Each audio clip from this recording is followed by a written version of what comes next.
Agnebi TV, info. Consommateurs de cette édition, les forêts de l'Agnebi Tiassa menaçaient de disparition. Des Burkinabés tuent les arbres pendant les nuits. Le sénateur Innocent Déo Erissi annonce la fin de ce massacre. Toujours problème de forêt dans l'Agnebi Tiassa. L'État arrache plus de 55 000 hectares de forêt aux abeilles et aux crobous. Les abeilles et les crobous disent non à cette spoliation de leur forêt. Lycée modèle d'Azagui, un établissement sans limite, un grand lycée sans clôture.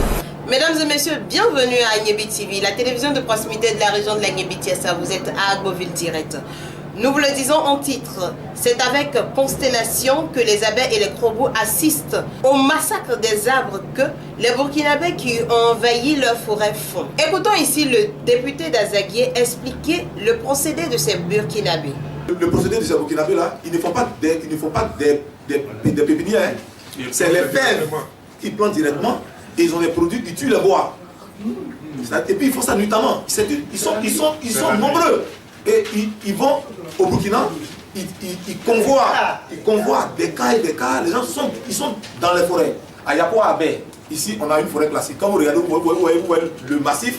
Quand vous prenez la route, vous voyez que y a un semblant de massif forestier autour. Mais à l'intérieur, c'est détruit. Et vous savez que c'est ceux qui détruisent une partie des Ivoiriens. Pardon, les gens qui viennent du centre. C'est-à-dire, ils viennent, ils s'installent, ils détruisent. Et puis les abeilles qui se disent, non, attention, comme c'est notre patrimoine et que ça participe à l'écosystème, il faut pouvoir protéger. Je ne sais pas si vous comprenez. Nous, on protège et les autres sont en train de détruire. Et puis ils cultivent, et puis en haut, ils ont des patrons qui les protègent. Et puis quand ils arrivent dans les funérailles, les gens lèvent bien les chapeaux pour dire, c'est ceux-là, les braves paysans. Ah non, ce n'est pas des braves paysans. Et moi, j'ai dit du haut de la tribune à l'Assemblée nationale que si ça continue, on va demander à nos populations de rentrer dans la forêt aussi. On veut opposer des peuples, hein, parce qu'au fait, le problème c'est ça. On veut opposer, on veut dire que les abeilles sont mauvais, parce que les Baoulés sont des Ivoiriens, il faut bien les citer, c'est eux. Ils quittent chez eux, ils viennent dans la partie forestière, ils rentrent dans la forêt classée, et puis ils font la culture, et puis leurs patrons qui sont assis en haut les protègent. C'est ça hein, le problème. Parce que ça s'est passé à l'ouest. D'abord, nous revendiquons la totalité de nos terres qui nous appartiennent. Ce n'est pas négociable. Nous revendiquons la totalité. C'est-à-dire chaque village connaît sa partie non classée dans laquelle monsieur le préfet Bako, c'est de lui qu'il s'agit, a pu donner des lettres d'attribution à des personnes. Nous chez nous, à Azagué, ils ont frappé des gens, chicoté, ligoté des gens qui étaient dans leur plantation. Casser les côtes. Je ne sais pas si vous voyez. Et on a donné ces délais d'attribution à des personnes qui sont venues acheter des terres. On leur a vendu 100 000 francs l'hectare, ils ont payé plein de terres et ils sont venus, non c'est mon champ, ce sont les champs de cacao. On a fait la marche, le premier Bako dit qu'il n'y a pas de plantation de cacao. On est allé, on leur a monté, on dit ça, c'est champs de qui? Il dit non, ce sont des jachères. Donc président, la première des choses c'est de faire annuler ces lettres d'attribution d'abord. Et la deuxième des choses maintenant, les forêts déclassées, monsieur le ministre, quand c'est déclassé, ça appartient à qui? Quand on déclasse, on donne d'abord aux populations riveraines. Ce sont les autochtones. Ils sont d'abord riveraines avant que les allochtones viennent être des populations riveraines. Pour ça, ça ne veut pas dire que nous sommes, on n'aime pas les autres. Nous sommes des Ivoiriens, on est chez nous. Parce que c'est tout ça qui a envoyé la guerre. C'est ça là qui envoie la guerre. C'est une question de survie. C'est-à-dire, au-delà de notre vie, il y a nos petits-enfants. C'est pour eux que nous sommes en train de nous battre. On a partagé nos plantations, prétestant que la borne P48 à la borne, je ne sais pas d'où, est partie d'un point et patati patata. Et c'est cela qui a créé le désordre. Donc moi, je souhaiterais, il y a une seule façon de faire la lutte, c'est d'être solidaire de tous les villages. Si on prend le chef de Lévis, tous les autres chefs vont pour aller protester. Si on prend le chef d'Azagué, tous les autres chefs vont pour aller protester. De telle sorte que, unis comme un seul homme, nous puissions être devant le président de nous pour lui dire que ce sont nos terres, on n'a pas de souci. Monsieur le Président, c'est la seule manière pour nous, comme on pourra passer le président de la République, c'est vrai, il pourra dire la Côte d'Ivoire est un pays démocratique, je ne souhaiterais pas me mêler dans les problèmes de justice, donc je laisse le juge gérer l'affaire, alors que le juge qui gère l'affaire, il prend ses décisions où les attributaires, quel était le procédé? Je vais mettre le pied dans le plat. On a d'abord donné les terres là au ministre de l'Intérieur. Après, on a donné les terres là au ministre de la Défense. Après, au président de l'Assemblée nationale. Après, à tous les grands types. Après, même au juge lui-même, on lui a donné. Rappelons ici, mesdames et messieurs, qu'il s'agit d'un groupe de 4000 Burkinabés et non de tous les Burkinabés vivant chez nous. Le sénateur Innocent Bégou Ekissi ne veut lui non plus se taire. Il annonce la fin de ce massacre. Le Sénat, je vais rapidement vous donner l'explication pour que vous sachiez. Vous savez, le Parlement, il y a l'Assemblée nationale et il y a le Sénat. C'est une maison qui a été faite, il y a deux chambres. La Chambre des députés et la Chambre des sénateurs. Cette année, nous allons avoir près de 99 sénateurs. On en a déjà 66. Et il reste 39, 33 que le président de la République, ça c'est de son pouvoir, il va les élire, les choisir, les nommer comme il veut. Ça, c'est de sa possibilité. Donc nous serons près de 99 et nous allons travailler, les deux chambres vont travailler, les députés et les sénateurs. Les sénateurs, la question que vous évoquez ce matin, pourquoi le président Mbolo nous a demandé de venir? Parce que la question est essentielle. C'est une question qui relève essentiellement des sénateurs et des députés. Mais essentiellement parce que tout ce que vous vivez là, le président, il en est conscient. La Chambre des sénateurs, nous allons, dans un proche avenir, vous reconvoquer effectivement pour vous faire appliquer les décisions que le président de la République va nous demander de mettre en œuvre pour sécuriser vos plantations, vos forêts et vos terres.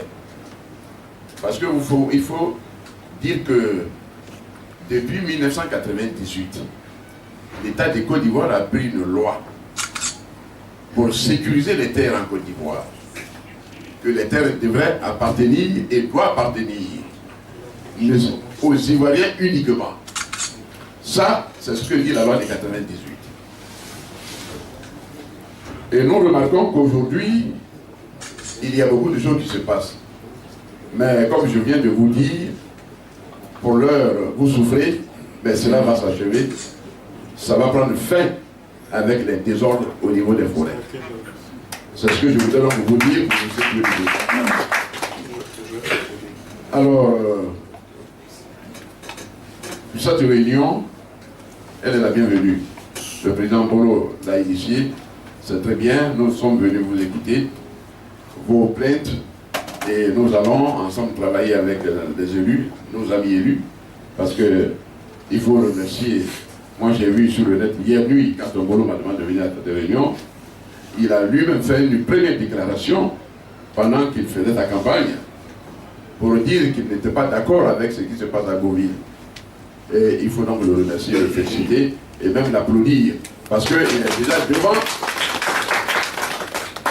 Les choses vont se passer dans les meilleures conditions. Donc pour ce matin, c'est venir vous écouter, vous saluer, vous remercier, parce qu'on a élargi les zones de compétences. Nous allons travailler pour vous. Cri de cœur, coup de gueule du préfet intérimaire de la région de l'Agnébitiès. Il avertit que la loi servira pour mettre fin à l'indiscipline dans la région de l'Agnébitiès. On l'écoute.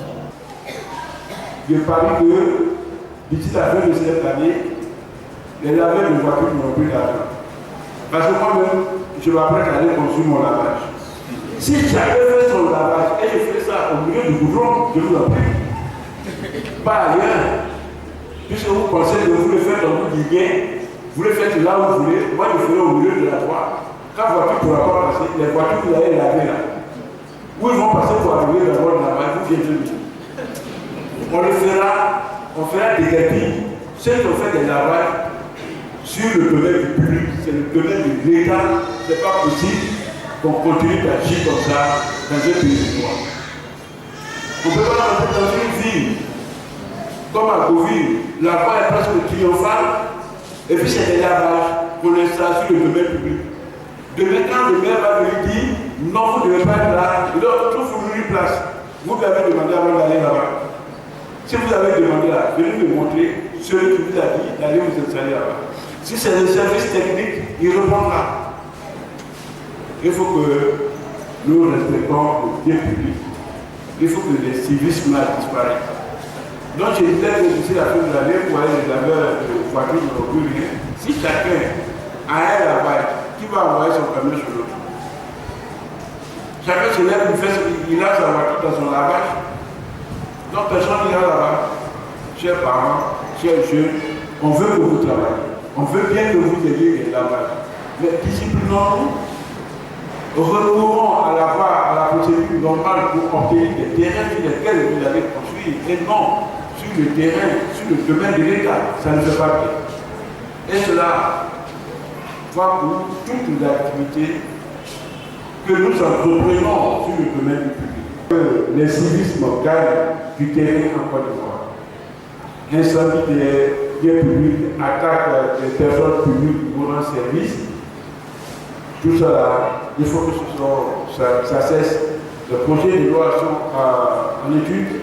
Je crois que ceux qui veulent recourir à ce modèle de vie vont le regretter parce que les lois ne seront pas faciles à supporter. Et les gens pensent qu'il n'y a pas de prison pour enfants. On en fera même pour les bébés et on verra où ça va passer. Lutte contre l'indiscipline à l'école. Le député de Cocody, Yasmina Onye, était à Agboville. On l'écoute à la fin de son bref séjour dans la capitale de la région de l'Agnébitiassa. Et depuis le début de l'année 2018, début janvier, j'ai décidé de faire le tour de tous les établissements privés, publics, confessionnels, EPP, lycées, collèges de ce pays à chaque fois que mes déplacements le permettraient. C'est pour ça qu'aujourd'hui, c'est avec grand plaisir que j'ai répondu à l'invitation du président Mbolo. Nous sommes allés sur Yopougon, nous sommes allés sur Bietri, nous sommes allés sur Cocody, nous ressortons petit à petit d'Abidjan. Donc bien évidemment, avant d'arriver, je ne sais pas moi, à Boaké ou à Odiéné, on passe quand même par la Niébi-Tiassa, ne serait-ce que parce que l'autoroute nous y emmène plus facilement. Donc voilà pourquoi je suis aujourd'hui à Agboville. Il s'agissait pour moi de saluer le drapeau avec les élèves, ce que nous avons fait au lycée moderne 1 et 2. Mais il s'agissait aussi, en tant que parlementaire, en tant que femme de ce pays, en tant que mère, de voir comment sont encadrés, dans quelles conditions sont éduqués et formés nos enfants. Je vous rassure, quoique le dire n'est pas forcément rassurant, mais nous sommes tous logés à la même enseigne. Il y a des écoles publiques, primaires, à Cocody, qui n'ont pas de latrine. Le PP Con Akwedo n'a pas de latrine. Le PP Plateau d'Oku, qu'on appelle EPP BAD, a un gros problème de latrine par rapport à la capacité de cette école primaire. Et je pourrais vous en citer plein. Le PP Cité des Arts, que nous avons visité tantôt, qui en a deux, mais qui peinent à être fonctionnels. Donc nos réalités sont les mêmes. Nous sommes allés, comme je vous le disais, à Yopougon-Siko J2. Nous avons vu aussi dans quelles conditions les enfants étudient. Il faut des efforts conjugués. Je pense que si le ministère de l'Éducation nationale a décidé que le thème de cette année sollicitait un engagement de tous pour faire de l'école un lieu de qualité, c'est parce qu'eux-mêmes ont touché du doigt cette réalité. L'État ne peut pas tout. Les parents d'élèves, les associations d'anciens élèves, les élèves eux-mêmes, par des initiatives aussi simples que la salubrité. C'est l'élève qui est dans un lycée moderne à Agboville, que ce soit le 1, le 2 ou le 3, qui doit savoir qu'il ne doit pas jeter ses papiers, qui doit savoir qu'il ne doit pas jeter les sachets d'eau dans lesquels il aurait pu se désacquérir. C'est déjà par là que ça commence. Bien évidemment, on ne leur demande pas de descendre avec des bottes pour vider les fosses septiques.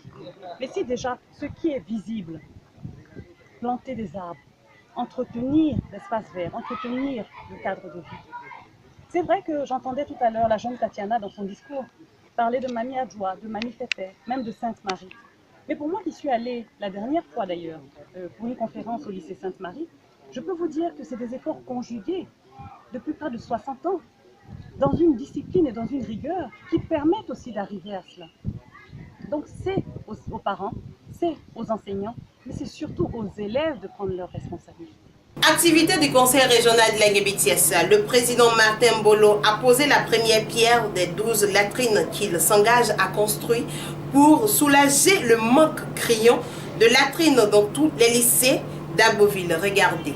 On a la casse de verre, va prendre la soulever. On a la casse de verre.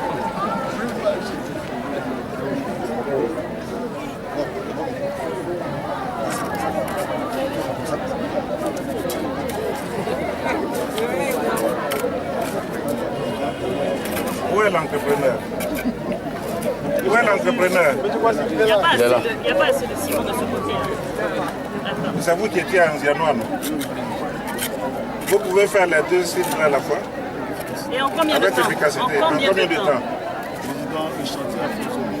Nous avons 11 tonnes de ciment au sein de l'établissement. Nous avons un voyage de salariés, un voyage de cette semaine. Je pense 45 jours. Monsieur Bébé. Donc aujourd'hui, on est le 23 avril 2018. C'est fini le 1er juin, c'est ça? C'est fini le 1er juin. D'accord. Donc le 1er juin, machine approvisionée. Mais monsieur le président, quand il dit tout le chantier approvisionné, là, il vous renvoie la balle. Hein. S'il y a un défaut de provision, non, je lui ai de dit. matériel, de fourniture, Non, moi j'ai pas de J'étais problème. approvisionné. tout est là. Déjà approvisionné. 11 tonnes de ciment, au sein de l'établissement, un voyage de gravier. Voilà, c'est de cette efficacité-là d'accord. qu'on Très bien. parle. Merci. Voilà. C'est bon? Madame la présidente, Voilà, vous venez pour la... elle n'est pas là. En tant que doyen de cette école, nous sommes entrés ici pour la première fois. C'est nous qui avons ouvert la porte à ce lycée en 1966. Et je suis l'un des premiers élèves de ce lycée. Rappelons ici, mesdames et messieurs, que le président Martin Mbolo a posé la première pierre d'une école anzianois dans le département de Tiassali. Écoutons ici l'entrepreneur. Je me présente, je suis Kwasi, PDG de l'entreprise EFTP, entreprise fourniture, travaux, prestations. Le coût du chantier s'élève à 13 millions de francs CFA. Nous allons l'exécuter en 2 mois, au plus tôt, au plus tard 3 mois d'exécution. Vous constatez avec moi que ce matin, le chantier a commencé à être approvisionné depuis hier. Vous voyez sur le site déjà 2 chargements de gravier, le sable est déjà approvisionné et le reste on va suivre. Donc c'est pour vous dire que nous avons, c'est un intérêt majeur que nous portons à tout ce qui est du domaine de l'éducation. Parce que l'éducation est aujourd'hui vitale pour la société. C'est ce que nous devons. Autre chose dans cette édition, mesdames et messieurs, disons bonne nouvelle. Environ 700 millions de francs CFA. C'est ce que la Banque mondiale octroie au Conseil régional de l'Anguébitiassa pour aider les jeunes et les femmes. Écoutons ici le président Martin Mbolo nous en dit plus sur ces fonds. C'est un projet emploi jeune. Nous avons sur 31 régions. En Côte d'Ivoire, nous faisons partie des 10 régions qui ont bénéficié ou qui bénéficient de l'appui de la Banque mondiale. Ça, c'est un projet pilote. Donc la Banque mondiale nous a accordé 662 millions pour insérer les jeunes et les femmes dans des activités économiques. Donc, tous ceux et toutes celles qui ont des projets qui sont ressortissants de la région de l'Anguébitiassa vont vous prendre part. Il ne faut pas que demain on dise non, moi j'avais mon projet, vous ne m'avez pas aidé, tout ça, si vous avez des projets, vous venez avec pour qu'on puisse le financer. Voilà pour vous, pour permettre à nos femmes surtout d'être autonomes financièrement. C'est ça qui m'intéresse le plus et j'ai dit que nous allons mettre l'accent même sur les femmes qui vont dans les galettes, qui font leur atelier, tout ça, pour qu'au moins elles puissent par jour avoir 1000 francs et pouvoir s'occuper des enfants. C'est ici que s'arrête cette édition d'Alboville Direct. Mais avant de nous quitter, suivez. À la semaine prochaine, si Dieu le veut. बार एक्सरसाइज के साथ नायक गोपा एवं उनके साथी मंच से गुजरते हुए वर्षों की कड़ी मेहनत एवं लगन का परिणाम बार एक्सरसाइज नायक गोपा और उसके साथियों के लिए जोरदार तालियां देवी और सज्जनों। नायक हेमंत अगली प्रस्तुति एयरक्राफ्ट एयरपोर्ट की मुद्रा के साथ हवलदार सतीश एवं उनके साथी।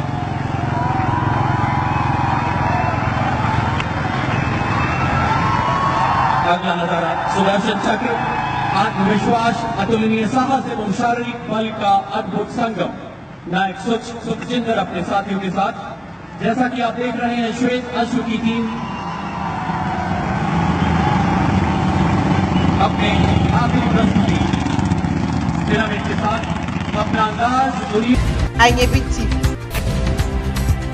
la première télévision régionale.